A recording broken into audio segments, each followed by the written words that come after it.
और दूसरा पुद्गल है, और दो द्रव्य अलग अलग हैं। तो दो द्रव्यों के बीच में अत्यंत अभाव होता है। तो किसी अपेक्षा से भी मैं इनका नहीं हूँ, ये मेरे नहीं है। शरीर ये दिव्य एक क्षेत्र में रहता है, शरीर और आत्मा, लेकिन शरीर का आत्मा से कोई संबंध नहीं है, ये कह रहे हैं। मानिए अपन को भ्रम हो जाता है कि मैं तो शरीर ही हूँ। अपना परिचय देते हैं तो मैं रतनचंद हूँ, मैं इतने वर्ष का हूँ, ऐसा हूँ ऐसा हूँ, ये सब बताते हैं। और मैं भगवान आत्मा हूँ, कारण परमात्मा हूँ, मैं शरीर नहीं हूँ, ऐसा कोई नहीं कहता, सोचता ही नहीं है, कहता भी नहीं है। कहना दूर रहा, सोचता भी नहीं है कि मैं शरीर नहीं हूँ।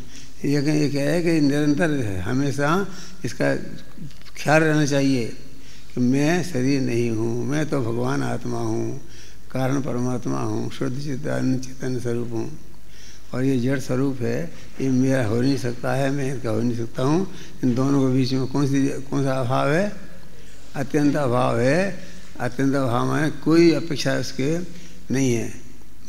अन्योन्य अभाव होता है और होता है तो उसमें कोई ना कोई अपेक्षा लगाते हैं। अत्यंत अभाव में कोई अपेक्षा नहीं है, वो सर्वथा अलग है। इसलिए मेरा पुद्गलमय शरीर होने का विरोध है। इसी प्रकार शरीर के कारण द्वारा, कर्ता द्वारा, कारिता द्वारा, कर्ता नहीं, कारिता नहीं, करने के कारण नहीं, कोई अपेक्षा नहीं है। इसी प्रकार शरीर के कारण द्वारा, कर्ता द्वारा, कारिता द्वारा और अनुमोदक द्वारा भी मैं शरीर नहीं हूँ। मैं किसी अपेक्षा से नहीं हूँ, न करता हूँ, न कार्यता हूँ, और न उसका अनुमोदन करता हूँ। कोई मेरा संबंध नहीं है। क्यों? क्या अनेक परमाणु द्रव्यों के एक पिंड रूप परिणाम करता है। माने ये बताना, देखो आप 100 बार भले महसूस करो कि बार बार उसी बात क्यों कह रहे हैं। लेकिन वो कह रहे हैं कि हम क्या कह रहे हैं, आचार्य बार बार लिख रहे हैं इस बात को, क्योंकि अनादिकाल से इस जीव की एक धारणा है कि मैं तो, अपने को फीलिंग करता है ऐसा, मैं तो शरीर हूँ, मैं गोरा हूँ, मैं तंदुरुस्त हूँ, मैं कमज़ोर हो गया हूँ, ऐसा बोलता है, बोलता भी है, सोचता भी है और बोलता भी है। अपने को शरीर ही मानता है। तो वो कहते तुम जब तक मानना नहीं छोड़ोगे, वो एक कहावत है ना, क्या कि तुम कब तक ये कहते रहोगे, चिड़िया अनाज खाती है, तो उसको कहा, तो उसने कहा कि तुम जब तक ये कहते रहोगे तब मैं कहते रहूँगी। इस प्रकार से ये कह रहे हैं कि जब तक तुम नहीं मानोगे मैं बार बार कहूँगा, और तुम बार बार सुनना नहीं चाहते हो तो मानना बंद करो, मानना छोड़ो।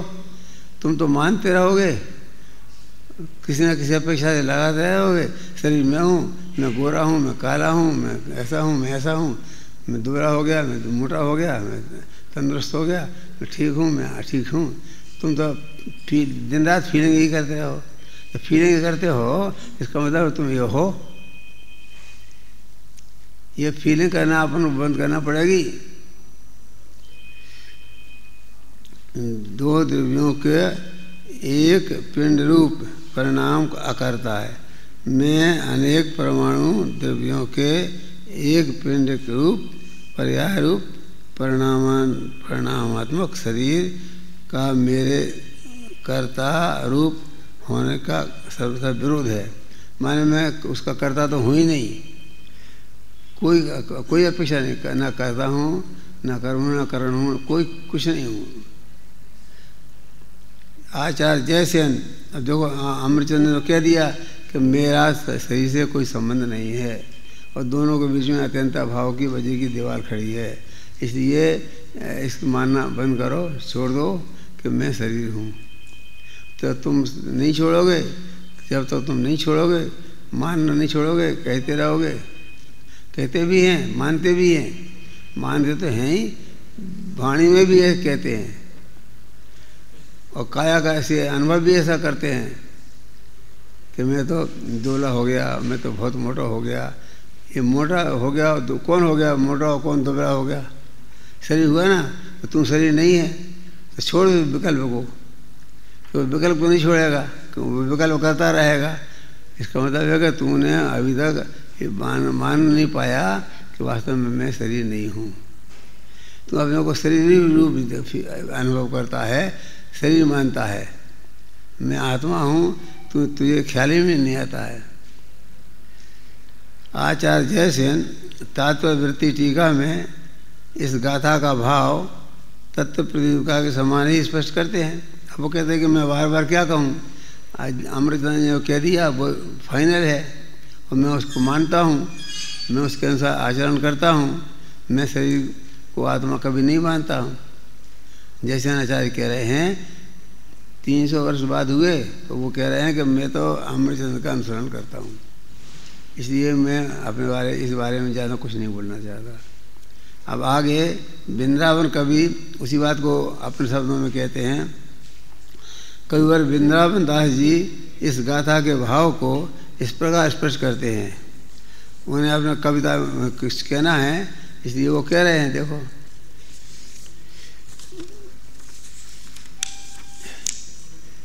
मन हरण छंद कविता है। मैं जो हूँ विशुद्ध चेतनत्व धारी सो तो कभी नहीं भाषितो,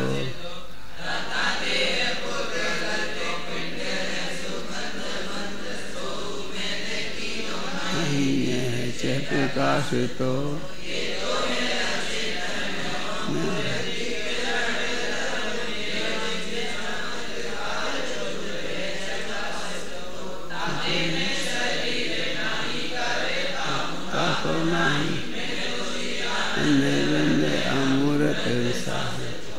मैं तो चिदानंद हूँ, अमूर्ति हूँ और शाश्वत रहने वाला हूँ। भूतकाल में था, वर्तमान में हूँ, भविष्य में रहेगा। जब शरीर नहीं रहेगा तभी मैं रहूँगा। शरीर नष्ट हो जाएगा। अब शरीर के साथ क्या क्या नष्ट होता है और क्या क्या नहीं होता है, क्या क्या आगे जन्म में जाता है, वो एक अलग बात है। देखो, तेजस और कार्बन ये भी शरीर हैं, ये साथ में जाते हैं। और औदयिक शरीर है, यही रह जाता है। बेक्रियक तो कभी किसी को होता, किसी को नहीं होता है ना। आहारक है, वो किसी को होता, किसी को नहीं होता है। ये 5 शरीर हैं, आहारक, बेक्रियक तो ये हैं, और औदायक तेज कार्बन। तो औदायिक शरीर अकेला ऐसा है कि जो यहीं पड़ा दिखता है, अपन को दिखाई देता है, रह जाता है यहीं पर। बाकी तेजस कार्बन साथ जाते हैं। आहारक तेजस बिल्लों को किसी को होते हैं, आहार को मुनियों राजों को होता है ना। तो किसी को होते, किसी को नहीं होते हैं। इसलिए कह रहे हैं कि मैं तो हूँ विशुद्ध चेतन तत्व, मैं तो विशुद्ध चेतन तत्व हूँ। कौन? वृंदावन कवि कह रहे हैं, मैं वो याद कर रहे हैं, समझ लो। इसको याद है, बार बार घोंटता है ना, याद करता है तो बार बार बोलता है। तो वृंदावन दास जी क्यों कह रहे हैं? जयसेन ने नहीं कहा तो क्यों कह रहे? कह रहे भैया जयसेन बड़े आदमी थे, उन्हें आवश्यकता नहीं थी, मुझे आवश्यकता है काहे की कि मैं याद करता हूँ, मैं स्मरण करता हूँ, मैं याद रखना चाहता हूँ कि मैं क्या मानूँ कि मैं जो हूँ विशुद्ध चेतन गुणधारी, मैं तो विशुद्ध चेतन का गुणधारी आत्मा हूँ। पुद्गल दरब रूप कभी नहीं सहासतो, मैं कभी भी पुद्गल के रूप में दिखाई नहीं देता, भासता नहीं हूँ, अनुभव नहीं करता। तथा देह पुद्गल सो पिंड सुबंध बंध, ये पुद्गल का पिंड है, ये मैं नहीं हूँ। सो मैंने कीनो नाही निश्चय, मैंने निश्चय कर लिया है कि ये मैं नहीं हूँ। क्या नहीं हूँ? कि मैं शरीर नहीं हूँ, मैं तो भगवान आत्मा हूँ, मैं तो अमूर्तक तत्व हूँ। और ये तो मूर्तिक पुद्गल है, ये नाशवान है ना। 5 शरीर में मैंने आपको बता दिया कि कौन, ये केवल औदयिक शरीर साफ दिखाई देता है, आहारक शरीर मुनियों के होता है ना। और तेजस कार्बन साथ जाते हैं, इसलिए वो अपने हैं, माने है करके भी नहीं है, संसार अवस्था में रहते हैं। मोक्ष में तो जाते नहीं हैं, मोक्ष में तो अकेला आत्मा जाता है। ये तो अचेतन और अमूर्तिक जड़ हैं, जड़ द्रव्य हैं, और मैं तो चेतन तत्व हूँ। ये बात आचार्य वृंदावन कवि याद कर रहे हैं। वो अपना विद्वत्ता नहीं दिखा रहे हैं, वो बारंबार इसको चिंतन करके और उसको अपने मन में धारणा में लेना चाहते हैं कि मैं कम से कम ऐसा मानूं कि मैं भगवान आत्मा हूँ, मैं जड़ शरीर नहीं हूँ। मेरो चित्त चमत्कार ज्योत चकाश, तो मेरा चेतन चमत्कार आत्मा दिखाई देता है मुझे, तो है वो है। ताते हैं मैं शरीर नहीं और शरीर का कर्ता भी नहीं, मैं तो चिदानंद वृंद, वृंद का भी कह रहे हैं, वृंद माने वृंदावन का भी कह रहे हैं। क्या कह रहे हैं कि मैं तो चिदानंद हूँ, अमूर्तिक हूँ और शाश्वत रहने वाला हूँ। चिदानंद, अमूर्तिक और शाश्वत, ये तीन विशेषण लिए उन्होंने। मैं तो चिदानंद, अमूर्तिक और शाश्वत माने शाश्वत रहने वाला आत्मा हूँ। मैं तो विशुद्ध चेतन गुणधारी हूँ। वह मैं कभी भी पुद्गल द्रव्य रूप प्रतिभाषित नहीं होता, ऐसा वो फीलिंग कर रहे हैं, महसूस कर रहे हैं। पुद्गल के पिंड रूप अच्छी तरह बंधे हुए इस शरीर को मैंने नहीं किया है, मैंने इसको किया भी नहीं है, ये अपने आप हो गया। अपन कहते हैं ना इस शरीर को मैंने बनाया, तूने क्या बनाया? ये शरीर जब अपने आप बनता है, माँ के पेट में शरीर अपने आप बढ़ता है, अपने आप बनता है। वृद्धि को प्राप्त 9 महीने में बाहर न अपने आप आ जाता है, रोने गाने लगता है। यह बात सुनिश्चित ही है कि निश्चय नए से प्रकाशित है। क्या बात कि मैं चेतन तत्व हूँ, ये बात निश्चय नए से प्रकाशित है। यह शरीर तो अचेतन है, मूर्तिक है, जड़ द्रव्य है, और मेरा स्वरूप तो जगमगाती चित्त चमत्कार ज्योति रूप है, चेतन स्वरूप है। इसलिए ना तो मैं शरीर हूँ, ना शरीर का कर्ता हूँ। वृंदावन कवि कहते हैं कि मैं तो अमूर्तिक शाश्वत निदा आनंद घन स्वभावी आत्मा हूँ। ऐसा वो फीलिंग करते हैं, ऐसा महसूस करते हैं और ऐसा कहते हैं, बार बार स्मरण करते हैं, सोचते हैं बार बार कि मैं तो क्या हूँ। माने ये बात कोई अहंकार की नहीं है, ये बात मैं इसलिए कह रहा हूँ कि ये बात उन्होंने अपने में फीलिंग करी है, महसूस की है कि मैं भगवान आत्मा हूँ, मैं का शरीर नहीं हूँ। वो याद करते हैं बार बार। अब देवीदास जी इस गाथा के भाव को इस प्रकार प्रस्तुत करते हैं। देवीदास जी को भी चैन नहीं पड़ी, उन्होंने भी एक क्षण लिखा है। उन्होंने भी कहा, क्या कहा? वे सवैया में बोल रहे हैं चेतनी द्रव्येषु में न चेतन पुद्गल भाव जुदो निर्वारो।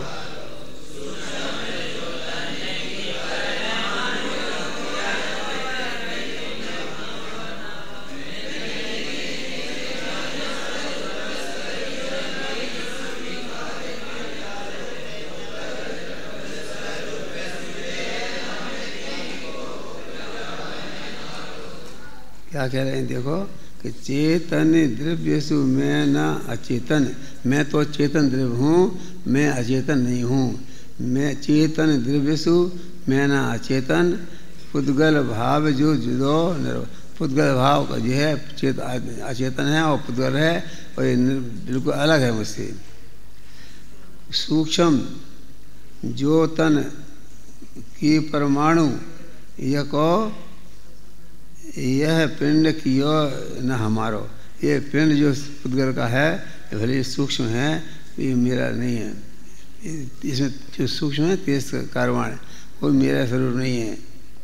मैं ते निज ज्ञान स्वरूप, मैं तो ज्ञान स्वरूप हूँ। मैं ते निज ज्ञान स्वरूप शरीरमयी जो विकार न्यारो, और शरीर रूप से जो विकार है उससे मैं अलग हूँ। विकार ते न्यारो पुद्गल द्रव्य स्वरूप, इसका शरीर कैसा है? पुद्गल द्रव्य है। पुद्गल द्रव्य स्वरूप सुदेह ना, मैं तो तिही को उपजावन हारो, मैं इसका उपजाने वाला भी नहीं हूँ, मैं इसको पैदा भी नहीं करता हूँ, ये अपने आप ही हो जाता है। इसका परिणाम स्वतंत्र है, मेरा परिणाम। मैं अचेतन पौद्गलिक पदार्थों से भिन्न चेतन द्रव्य हूँ। जिन सूक्ष्म परमाणुओं के शरीर की रचना हुई है, क्या सूक्ष्म परमाणु से शरीर की रचना हुई है, उनका और उनके पिंड का कर्ता मैं नहीं हूँ। जो उनना तो सूक्ष्म परमाणुओं का मैं करता हूँ, और उससे जो पिंड बना है उस पिंड का भी मैं करता नहीं हूँ। फिर सूक्ष्म बनता है, फिर स्थूल बन जाता है, तो पिंड रूप हो जाता है वो। मैं तो विकारी भावों से भिन्न ज्ञान शरीरी तत्व हूँ। पुद्गलमयी देह को उत्पन्न करने वाला मैं नहीं, और मैं इस देह को उत्पन्न भी नहीं करता। ये पुद्गलमयी जो देह है, मैं देह को उत्पन्न भी मैं करने वाला नहीं हूँ। स्वामी जी इस भाव इस पर स्वामी जी अपनी तरफ से कह रहे हैं, क्या कह रहे हैं देखो, आत्मा ज्ञान स्वरूपी चेतन है, और शरीर ज्ञान बिना अचेतन है। आत्मा चेतन है और शरीर जो है ज्ञान के से रहित है और अचेतन है। आत्मा अमूर्त स्पर्श रस गंध और वर्ण से रहित है, और शरीर मूर्त स्पर्श रस गंध वाला है। आत्मा अखंड एक रूप है, और शरीर पूर्ण और गलन स्वभाव है। शरीर का तो क्या है, फिर नष्ट होता है, बनता है, बिगड़ता है, बिगड़ना होता है इसका। पूर्ण गलन स्वभाव में उसमें पूर्ति होती है, बड़ा होता है, और फिर नष्ट होता है। गलन में नष्ट होना, पूर्ण में पूर्ति होना, उसमें जुड़ना, और गलन में नष्ट होना। तो ये आत्मा शरीर जो है ये पूर्ण गलन स्वभाव वाला है, और मैं आत्मा अखंड चेतन स्वरूप हूँ। इस शरीर में भी कोई आत्मा तो रहता है, लेकिन यहाँ शरीर की बात कर रहे हैं, आत्मा की बात नहीं कर रहे हैं। उस शरीर में भी कोई ना कोई आत्मा तो रहता है ना, तो मैं ही रहता हूँ उस शरीर में, मैं उससे अलग हूँ, लेकिन मैं उसमें रहता हूँ। उसमें एक क्षेत्र हुआ रहते हुए भी मैं उससे बिल्कुल पृथक तत्व हूँ, और वो पृथक तत्व है। इस प्रकार से वो कह रहे हैं। इस तीन तो बोले इस प्रकार है, इस कारण आत्मा का शरीरपने होने में विरोध है। ये कह रहे आत्मा कभी शरीरपने नहीं होता है, इन दोनों आपस में विरोध है। क्या शरीर जड़ है, आत्मा चेतन है। शरीर मूर्तिक है, आत्मा अमूर्तिक है ना। तो ये दोनों में अंतर है, विरोध है। शरीर कर्ता करण प्रयोजक अथवा अनुमोदक मैं नहीं हूँ। शरीर का न करता हूँ न करण हूँ, करण में तृतीय विभक्ति है ना, और न उसका प्रयोजक हूँ और न मैं उसका अनुमोदन कर रहा हूँ। क्योंकि अनेक परमाणुओं में स्वयं ही पिंड रूप होने की योग्यता है। एक गुरुदेव कह रहे हैं, तो उनमें अपने आप ही होने की योग्यता है, उसे प्रणाम करते हैं। वो उस शरीर में भी जैसी योग्यता होती है, तो अपनी योग्यता से प्रणाम करते हैं। वो शरीर मेरे कारण नहीं करते हैं, आत्मा के कारण शरीर में कोई परिणाम नहीं होता है। शरीर का परिणाम स्वतंत्र है, आत्मा का परिणाम स्वतंत्र है। ये कह रहे हैं शरीर का कर्ता भी नहीं हूँ मैं, करण भी नहीं हूँ, प्रयोजक भी नहीं हूँ, और अनुमोदक भी नहीं हूँ। क्योंकि अनेक परमाणुओं में स्वयं ही पिंड रूप होने की योग्यता है। उन पुद्गल के परमाणुओं में भी ऐसे परिणाम करने की योग्यता है, वे पिंड रूप हो जाते हैं।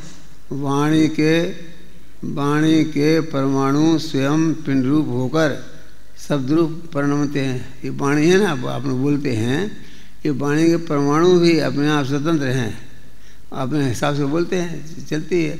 मैं वाणी का भी करता नहीं हूँ। आपने पूरा अकर्तव्य तो बता रहे हैं कि मैं तो ज्ञात दृष्टा हूँ, अमूर्तिक आत्मा हूँ। ये वाणी का मैं करता, वाणी तो पुद्गल है, पूर्ण गलन स्वभाव वाली है, तो मैं इसका करता नहीं हूँ। शरीर अनेक परमाणुओं की एक पिंड रूप अवस्था है, और उसके कर्ता वे परमाणु स्वयं है, आत्मा उनका कर्ता नहीं है। इस प्रकार से ये वहाँ कहा है देवधुनुसार में। इस गाथा और इसकी टीका में मात्र यही कहा गया। अब पूरा सारांश बता रहे हैं कि इस गाथा में और इस टीका में मात्र इतना कहा है, वो सुन लो। क्या कहा है कि आत्मा और शरीर भिन्न भिन्न पदार्थ हैं। इतना कहा है। तो ये सारांश में बताया संक्षेप में कि आत्मा अलग है और शरीर अलग है। आत्मा और शरीर भिन्न भिन्न पदार्थ हैं। यह भगवान आत्मा शरीर का ना तो करता है, ना कारण है, ना कार्यता है और ना अनुमंता माने अनुमोदना करने वाला है।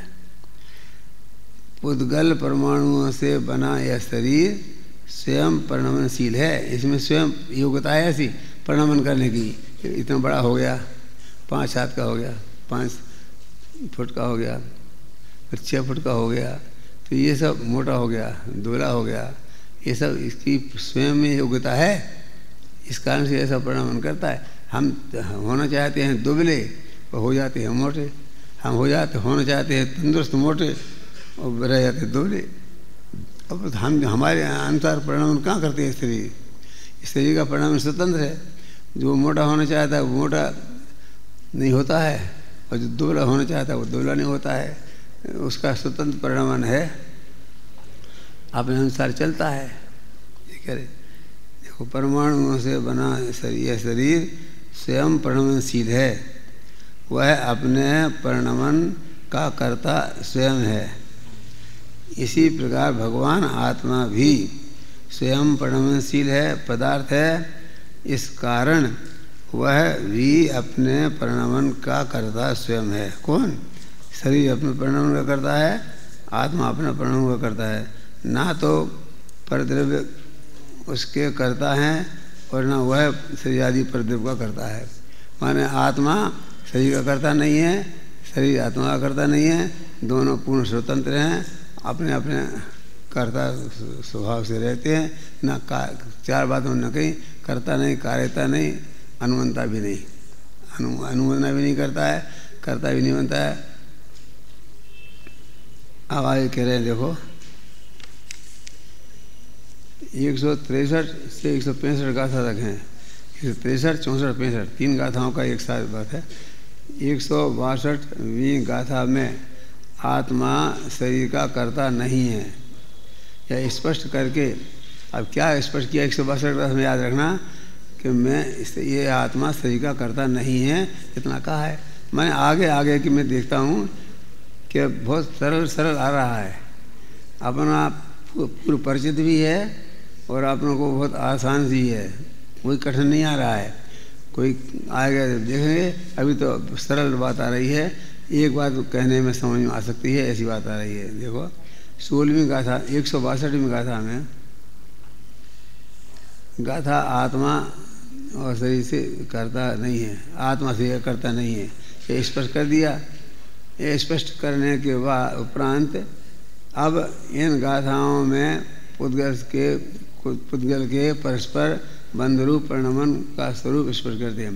परस्पर में संबंध होता है, बंध होता है, उसका स्वरूप क्या है, कैसे होता है, होता तो वो बता रहे हैं। माने एक चित्र का संबंध तो है ही है, तो किस प्रकार का है वो बताएंगे। देखो, अप्रदेशो परमाणु अप्रदेश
इसमें आप अप्रदेशी आत्मा और सप्रदेशी बता रहे हैं। देखो, रे अप्रदेशी अणु, जो अणु है, एक अप्रदेशी कहो चाहे एक प्रदेशी कहो, एक ही बात है।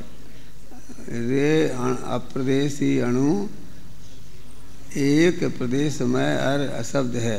कोई एक प्रदेशी कह सकते हो उसको, अप्रदेशी है वो एक प्रदेशी को कह सकते हैं। प्रदेश तो है ही उसके, तो एक प्रदेशी को अप्रदेशी कहते हैं। रे प्रदेशी अणु एक प्रदेश में अशब्द है। उस शब्द में आत्मा में शब्द तो है नहीं। और रूक्षता, स्निग्धता, रूखापन, चिकनापन, रूक्षता स्निग्धता से बहुप्रदेशी रूप है। तो ये पुद्गल है ना, रूक्ष और स्निग्ध होता है, बहुप्रदेशी होते हैं।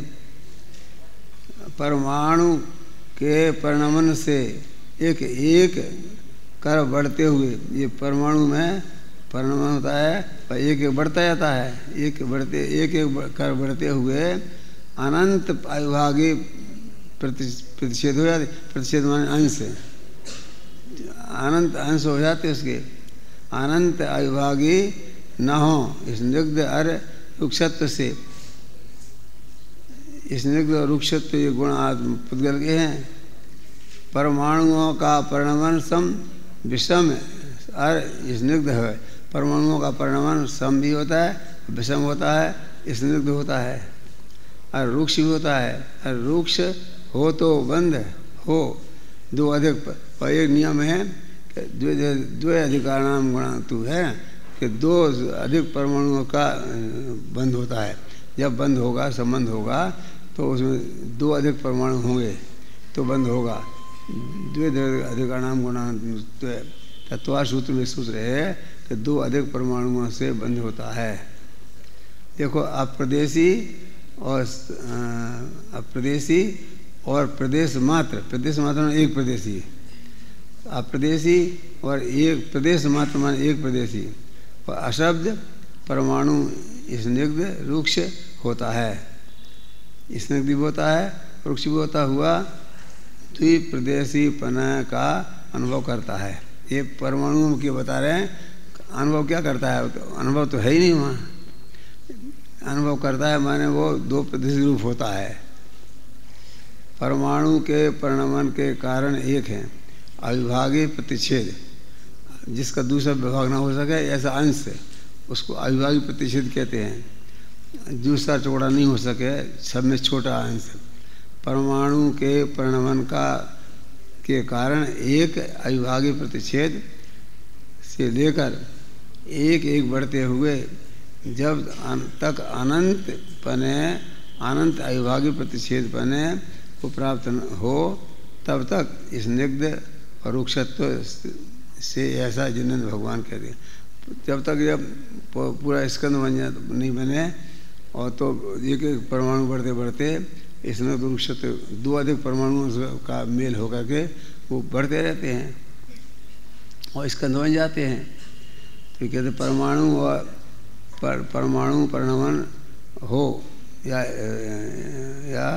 स्निग्ध रुक्ष हो, समअंश वाले हों या विषमअंश वाले हों, यदि समान से दो अधिक, ये समान से दो अधिक अंश हों तो बंद होता है। मानो पुद्गल का जो बंद होता है उसमें दो अधिक परमाणु होते हैं तो बंद होता है। बंद होना संबंध जो होता है तो उसमें दो अधिक परमाणु होते हैं तो ही बंद होता है। एक नियम है, ये समझना की बात है। इसमें कुछ बहस करने की बात नहीं है, जानने की बात है। क्या कि दो अधिक परमाणु होते हैं, वहाँ बंद संबंध होता है, तो वहीं वो संबंध होता है। दो अधिक परमाणु नहीं हो तो संबंध नहीं होता, बंध नहीं होता है। इन गाथाओं का भाव आचार्य अमरचंद तत्व प्रदीप का टीका में इस प्रकार स्पष्ट करते हैं। ये तो मूल में कह दिया था उन्होंने, कुंद ने।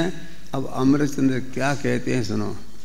परमाणु दो आदि प्रदेशों के अभाव के कारण अप्रदेशी और एक प्रदेश के सद्भाव के कारण प्रदेश मात्र हैं तथा ये क्या कहते हैं। देखो, परमाणु दो अधिक परमाणु हुआ तो प्रदेशों का अभाव के कारण एक अप्रदेशी को एक प्रदेशी कहते हैं, अप्रदेशी और एक प्रदेशी के सद्भाव के कारण प्रदेश मात्र हैं वो, उनमें बंद नहीं होता है, तथा स्वयं अनेक परमाणु द्रव्यात्मक शब्द पर्याय की प्रकटता असंभव होने से अशब्द है वो।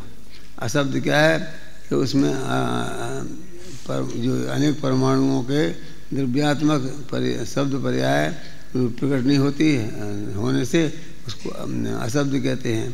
माने वो दो अधिक परमाणु मिलते हैं तो शब्द रूप परिणमन करता है, और दो अधिक परमाणु नहीं होते हैं तो वो परिणमन नहीं करता है। 4 स्पर्श, 5 रस, 2 गंध,